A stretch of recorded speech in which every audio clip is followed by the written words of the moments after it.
नमस्कार साथियों, मैं अजय सिंह जाखड़ एमटी एग्रीमेंटर्स और आज जो है टीचर्स डे के शुभ उपलक्ष्य पर और आज हमारे इंस्टीट्यूट की सेकंड एनिवर्सरी भी है।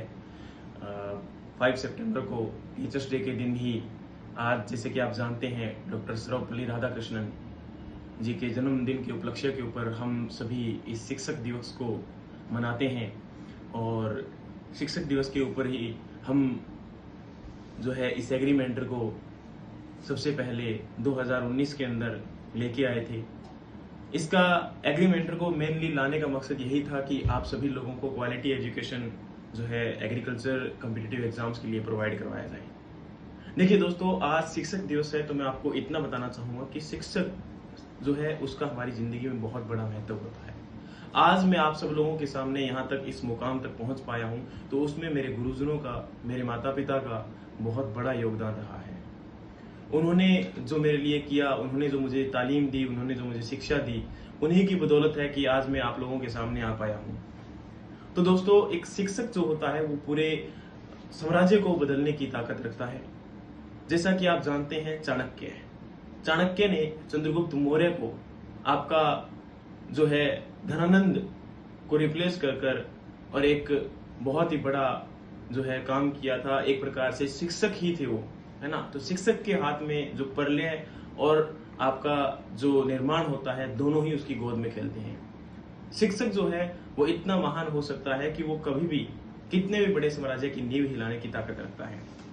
तो कहीं ना कहीं हमारे समाज के अंदर जो अच्छे बदलाव और बुरे बदलाव हैं उनके लिए भी एक शिक्षक का बहुत बड़ा अहम रोल होता है। तो साथियों, मुझे इस बात को बताने में गर्व होता है कि मैं एक टीचर हूँ, मैं एक गुरु हूँ और मुझे इस चीज का हमेशा जो है गर्व रहेगा कि मैं कम से कम कुछ बच्चों के भविष्य के ऊपर या कुछ बच्चों के भविष्य के निर्माण में सहायक हूँ और इस देश के भविष्य के निर्माण में भी कहीं ना कहीं सहायक हूँ और कोशिश करूंगा कि आप सभी लोगों के लिए क्वालिटी एजुकेशन जो है वो हमेशा लेके आता रहूं। तो दोस्तों, आज जो है इस टीचर्स डे के उपलक्ष्य पर मैं आपको इतना बोलना चाहता हूं कि अगर आप कॉम्पिटिटिव एग्जाम को जो है ब्रेक डाउन करना चाहते हो या कॉम्पिटिटिव एग्जाम जो है क्रैक करना चाहते हो तो डेफिनेटली आपको हार्ड वर्क करना पड़ेगा। एक कहते हैं कि जितने भी आपके जो बड़े लोग होते हैं या फिर कहते हैं जिन्होंने इस देश के ऊपर या फिर कहीं भी किसी भी देश के ऊपर उन्होंने रूल किया है तो उन्होंने सबसे पहले अपने गोल को अहम रखा है, अपने विजन को अहम रखा है और वो गोल और अहम जब तक विजन होता है और उनका क्लियर होता है तभी तक वो उस चीज को अचीव कर पाते हैं। और जिन लोगों में काबिलियत होती है ना उनमें कभी भी जो है एक चीज याद रखना, वो कभी भी किसी भी चीज के लिए हार नहीं मानते। वो हमेशा किसी भी हार के लिए सबसे पहले खुद को जिम्मेदार ठहराते हैं। लेकिन एक हारा हुआ इंसान जो हमेशा जो है गलतियां निकालता रहता है, जो मेहनत नहीं करता, वो हमेशा दूसरों के अंदर जो है अपनी कमी निकालता रहता है। पेपर बाहर से आ गया था, पेपर के अंदर नंबर क्वेश्चन ऑफ मुझे नहीं आते थे, मेरा नींद आ गई थी, मैं पहली रात सो नहीं पाया, है ना। ये सारे बहाने हम निकालने स्टार्ट कर देते हैं जब हमारा एग्जाम क्रैक नहीं कर पाते। देखिए साथियों, मैं इतना बोलना चाहूंगा कि अगर आप अपनी जिंदगी में कुछ करना चाहते हो तो अपने एजुकेशन के अंदर जो आपका एजुकेशन सिस्टम है उसमें अपनी पर्सनल जो प्रॉब्लम है उनको मत लेके आइए। पर्सनल प्रॉब्लम को साइड में रखकर आप अपने टारगेट को अचीव करने का काम करें। दूसरा होता है कि जब एक स्टूडेंट जो है वो अपना टारगेट अचीव करता है तो उसको कई चुनौतियों का सामना करना पड़ता है और कई बार उसे दो राहें पे खड़ा होना पड़ता है और वो दो राहों में से या दो रास्तों में से किस रास्ते को चूज करे ये उसके लिए बड़ा डिफिकल्ट एक टास्क होता है। तो दोस्तों, जिस रूल को मैं फॉलो करता हूं आप उस रूल को यूज कर डेफिनेटली अपने टारगेट को अचीव कर सकते हो।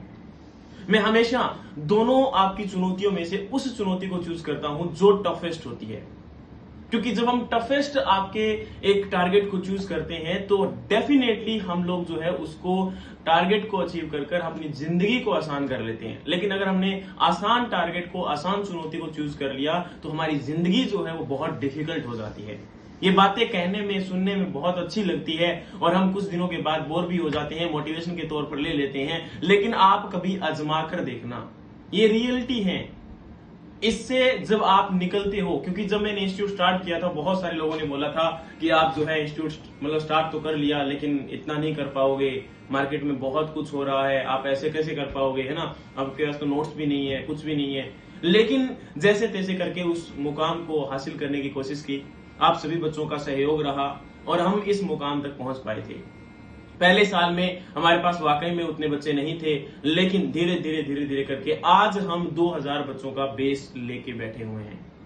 2000 बच्चों को हम जो है कम से कम तालीम दे रहे हैं, उनको सिखा रहे हैं, उनको पढ़ा रहे हैं, और सभी के सभी बच्चे जो हैं वो हमसे खुश भी हैं, जो कि अपने आप में एक बहुत बड़ी उपलब्धि है।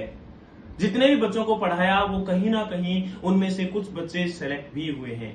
पिछली बार भी हमारा 85% रिजल्ट रहा था, जैसा कि आप सब लोग जानते हैं, और डेफिनेटली इस बार भी हमारा रिजल्ट 100% तो नहीं बोलूंगा, लेकिन 99% रहने वाला है, क्योंकि सभी बच्चों को पास करवाना कहीं ना कहीं हमारे हाथ में नहीं होता, क्योंकि कुछ हम मेहनत अपनी तरफ से करके दे सकते हैं, कंटेंट हम दे सकते हैं, लेकिन क्वालिटी देने के बाद पढ़ना आपको पड़ेगा, मेहनत आपको करनी पड़ेगी।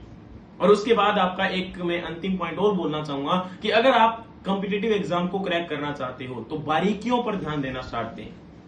आपकी जिंदगी के अंदर जो सबसे पहले बारीक जो चीजें हैं, जो आप जो है कहीं ना कहीं छोटी छोटी एक स्ट्रेटजी बनाना स्टार्ट करें। हम लोग क्या करते हैं, पूरा सिलेबस के बारे में सोचते हैं कि पूरा सिलेबस, एंटायर सिलेबस कैसे कवर करूंगा। देखिए दोस्तों, अगर पूरी जिंदगी लगा दोगे ना तो भी आप पूरे सिलेबस को कवर नहीं कर पाओगे। आपको बस इतना ध्यान रखना चाहिए कि सिलेबस के अंदर हमें उस पार्ट को पढ़ना है जो हमारे लिए इंपॉर्टेंट है, जो हमारे एग्जाम में आने वाला है, और डेफिनेटली आप एग्जाम को क्रैक कर पाओगे। और मैं आपसे वादा करता हूं कि आप अगर एक साल की स्ट्रेटजी ना बनाकर, पूरे सिलेबस की स्ट्रेटजी ना बनाकर, पहले आप एक मंथली स्ट्रेटजी बनाइए, फिर उसके बाद आप एक उसको वीकली स्ट्रेटजी में कन्वर्ट करिए, और फिर उसके बाद आज के बारे में सोचिए। जितना आप आज के बारे में, आज आपका अच्छा जाएगा, आज के आपके 10 पेज अगर टारगेट है तो उसको कंप्लीट करिए। कल भाड़ में जाए कोई दिक्कत नहीं है, कल को कल देखेंगे, लेकिन आज का जो टास्क आपने अपने आप को दिया है उसको कंप्लीट करें, और उसके बाद आपको सोना है, चाहे कुछ भी हो जाए। तो ये हमारे कॉम्पिटिटिव एग्जाम को क्रैक करने के तरीके हैं। और साथियों, इसी के साथ अगर मैं आपको बोलना चाहूं तो इतना कहना चाहूंगा कि अपनी जिंदगी में कुछ अपने अहम नियम भी बनाइए। अपने आप को खुश रखिए, अपने आसपास के एनवायरनमेंट को खुश रखिए, सोसाइटी के लिए कुछ कीजिए, क्योंकि आज सभी लोग, राबिया जो आपका कांड है उससे सभी लोग वाकिफ होंगे। राबिया कांड आपका दिल्ली में हुआ है, किसी भी बड़े न्यूज चैनल में उसको नहीं दिखाया गया। निर्भया कांड से भी बहुत बड़ा कांड है। इस कांड में एक लड़की को बहुत बुरी तरह से बेरहम तरीके से उसको रेप करके मार डाला गया, लेकिन आज हम लोग उसके बारे में कम से कम न्यूज भी नहीं सुन पा रहे हैं। बहुत सारे लोगों को तो पता भी नहीं होगा उसके बारे में, लेकिन इतना बड़ा जो है वो हो चुका है कांड, लेकिन फिर भी हमारे देश के अंदर रोज ऐसे पता नहीं कितने बलात्कार होते रहते हैं। कितनों की खबर तो छपती तक भी नहीं है। तो कब तक हम अपनी जिंदगी जो है जिल्लत से भरी गुजारते रहेंगे? कब तक हम बदनाम होते रहेंगे? तो दोस्तों, कभी भी एक सक्सेसफुल आदमी से कोई नहीं पूछता कि डिग्री आपके पास क्या है। अगर एक आपका बिजनेसमैन अच्छा है तो कभी कोई उससे जाकर नहीं पूछता कि आपने बीए किया, आपने बीकॉम किया, बीएससी किया, बीएड किया, डजंट मैटर। एक एक्टर है, वो अपना काम कर रहा है, उससे कभी कोई नहीं पूछता कि आपकी डिग्री क्या है। एक पॉलिटिशियन है, कभी कोई नहीं पूछता कि आपकी डिग्री क्या है। तो डिग्री से अहमियत नहीं आती है, एजुकेशन के अंदर डिग्री अहमियत नहीं रखती है। एजुकेशन के अंदर यह अहमियत रखता है कि आपने क्या सीखा, और एजुकेशन आपको यह सिखाती है कि आपको जिंदगी जीनी कैसे है। केवल डिग्री ले लेना, आपके मार्क्स ले लेना, वो आपका एजुकेशन नहीं है। एजुकेशन ये है कि आप सोसाइटी में रहते हुए अपने आप को कैसे बदलाव लेके आते हैं, और सोसाइटी में कैसे बदलाव लेके आते हैं, और सोसाइटी में जो कुछ भी गलत हो रहा है उसको आप कैसे चेंज कर सकते हैं। तो एक शिक्षक होने के नाते मेरा एक कर्तव्य बनता है कि मैं आप लोगों को इसके बारे में अवेयर करूं, और कहीं ना कहीं जितना मैं कर पाता हूं अपनी तरफ से उतना करूंगा, और डेफिनेटली करता रहूंगा। और साथियों, इसी के साथ एक आपको अंतिम बात कहते हुए विराम दूंगा अपनी बात को, और ये कहना चाहूंगा कि आज हमने इस जो हमारी 2nd एनिवर्सरी है और आपका टीचर्स डे का उपलक्ष्य है, उस पर आप सभी बच्चों को एक बहुत ही शानदार एक ऑफर देने का जो है निर्णय लिया है।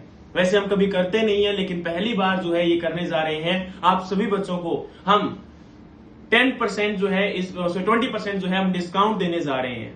हमारे जितने भी कोर्सेस हैं उन सभी के अंदर हम आपको 20% डिस्काउंट देने का काम करेंगे। जो भी बच्चे कल सुबह 12 बजे तक, 6 सितंबर 12 बजे दोपहर तक अगर कोई रजिस्ट्रेशन करवाता है, मैं आपसे वादा करता हूं कि आपको 20% डिस्काउंट दिया जाएगा, आइदर ऑनलाइन या आइदर ऑफलाइन कोर्स के अंदर। केवल कोर्सेज के लिए ये आपका डिस्काउंट एप्लीकेबल है। तो आज से ही आपका समय स्टार्ट होता है। नीचे दिए गए नंबर पर, डिस्क्रिप्शन के अंदर आपके नंबर दिए गए हैं, कॉन्टैक्ट नंबर, आप हमें उस पर कॉन्टैक्ट कर सकते हैं और अपने इस लाभ का फायदा उठा सकते हैं। Thank you so much guys, धन्यवाद आपका, बहुत बहुत धन्यवाद आपका कि आप सब लोगों का मुझे इतना प्यार मिला।